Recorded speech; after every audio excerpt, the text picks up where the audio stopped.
भगवान परशुराम, जिन्हें विष्णु के छठे अवतार के रूप में पूजा जाता है, भारतीय पौराणिक कथाओं और धर्म ग्रंथों में महत्वपूर्ण स्थान रखते हैं। उनकी कथा धर्म, शक्ति, त्याग और आदर्शों का एक उत्कृष्ट उदाहरण है। उनकी कहानी पौराणिक साहित्य जैसे महाभारत, रामायण और पुराणों में विस्तार से वर्णित है। आइए उनकी कथा को संक्षेप में जानते हैं। भगवान परशुराम का जन्म भृगु वंश में हुआ। उनके पिता ऋषि जमदग्नि थे, जो भृगु ऋषि के वंशज थे, और माता रेणुका सत्यव्रत वंश की पुत्री थीं। परशुराम का मूल नाम राम था। उनके हाथ में हमेशा एक परशु फरसा रहता था, जिससे उन्हें परशुराम कहा गया। उनका जन्म उस समय हुआ जब पृथ्वी पर क्षत्रियों का अत्याचार बढ़ गया था। वे धर्म और न्याय की स्थापना के लिए विष्णु के अवतार के रूप में अवतरित हुए। परशुराम बचपन से ही अत्यंत तेजस्वी और मेधावी थे। वे अपने पिता जमदग्नि और विश्वामित्र जैसे महान ऋषियों से वेद और शास्त्रों का ज्ञान प्राप्त कर चुके थे।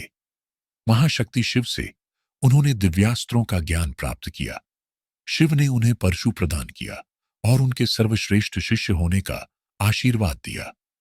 परशुराम ने कठोर तपस्या और ब्रह्मचर्य का पालन करते हुए शस्त्र और शास्त्र दोनों में महारत हासिल की। वे केवल एक योद्धा ही नहीं, बल्कि आदर्श ब्राह्मण और तपस्वी भी थे। परशुराम के जीवन का सबसे प्रसिद्ध प्रसंग उनके पिता और राजा सहस्त्रार्जुन के बीच हुआ। सहस्त्रार्जुन, कार्तवीर्य अर्जुन, एक अत्यंत शक्तिशाली राजा था, जिसे भगवान दत्तात्रेय से वरदान प्राप्त था। एक बार सहस्त्रार्जुन अपने अनुचरों के साथ ऋषि जमदग्नि के आश्रम पर आया। ऋषि ने अपनी कामधेनु गाय की मदद से उन्हें अतिथि सत्कार दिया। सहस्त्रार्जुन ने कामधेनु की शक्ति देखी और उसे बलपूर्वक अपने साथ ले गया। जब परशुराम को इस घटना का पता चला, तो वे क्रोधित हो गए। उन्होंने सहस्त्रार्जुन को युद्ध में हराकर उसका वध कर दिया और कामधेनु को वापस ले आए। सहस्त्रार्जुन के पुत्रों ने बदला लेने के लिए जमदग्नि ऋषि की हत्या कर दी। इस घटना ने परशुराम को अत्यधिक क्रोधित कर दिया और उन्होंने क्षत्रिय वंश को समाप्त करने का संकल्प लिया।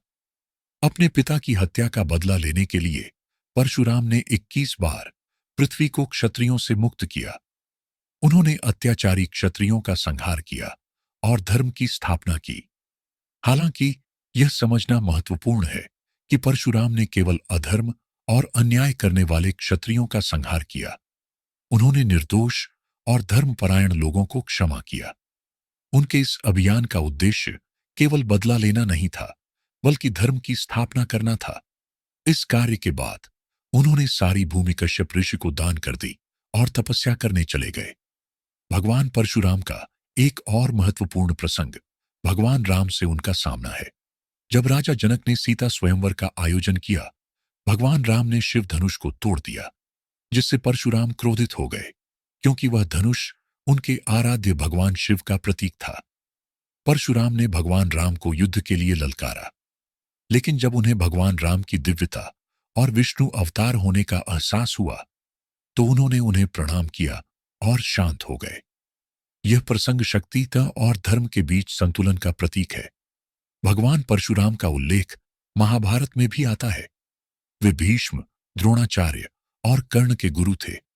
उन्होंने भीष्म को शस्त्रों का ज्ञान दिया और उन्हें धर्म का पालन करने का उपदेश दिया। कर्ण को भी उन्होंने शिक्षा दी, लेकिन जब कर्ण की झूठ का पता चला, तो उन्होंने उसे शाप दिया कि जब तुम्हें इस ज्ञान की सबसे अधिक जरूरत होगी, तब तुम इस ज्ञान को भूल जाओगे।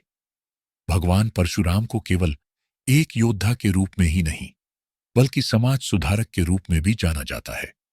उन्होंने धार्मिक ग्रंथों और समाज में ब्राह्मण और क्षत्रिय के कर्तव्यों को परिभाषित किया। उन्होंने करुणा, दया और धर्म का पालन करते हुए न्याय की स्थापना की। उनके जीवन से यह सीख मिलती है कि शक्ति का उपयोग हमेशा धर्म और सत्य की रक्षा के लिए होना चाहिए। भगवान परशुराम की कथा शक्ति, ज्ञान और धर्म के आदर्शों का प्रतीक है। सनातन धर्म का विस्तार इस चैनल का उद्देश्य है। इसलिए सनातन धर्म और उससे जुड़ी हुई कथाओं को जानने के लिए इस वीडियो को लाइक और हमारे चैनल को सब्सक्राइब करें।